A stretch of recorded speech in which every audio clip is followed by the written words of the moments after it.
قبس كالغيث المدرار نقطف من كل الأزهار وبنهج الغر الأطهار نسلك درب العلم ونعبر قبس كالغيث المدرار نقطف من كل الأزهار وبنهج الغر كبرك إسلوينك يقبك قلبك إنه كتشره أما دقنكaaga uu kamid yahay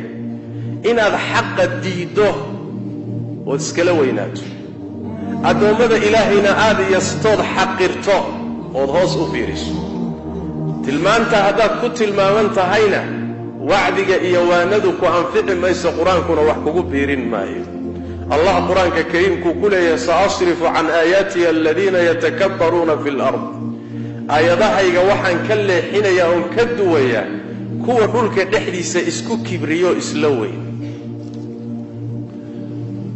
wa in yaraw kull ayatin la yu'minu biha mar hadii lagu leexiyo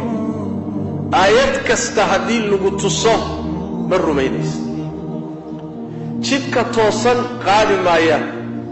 jidka xun markay arkaanna waa qaadayaan sababtu maxay tahay ayadahaygii bay beeniyeen buu alla yiri وانا موغادين ويبا كدنبا كما اي لهبا غافلين واحد سيداس دراديد حداد متكبر تادو اسلوين تاي اسلوين داسي waxay ka hortagaysa oo diidaysa intifaacsiga waxa kamida jahliga iyo aqoon darrada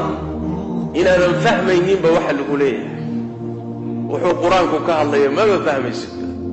inaad fahantana uma jeedidba marba hadaadan fahmaynin kuma saameeyay rabbigan tabaaraka wa ta'ala wuxuu isagoo arinta tilmaamaya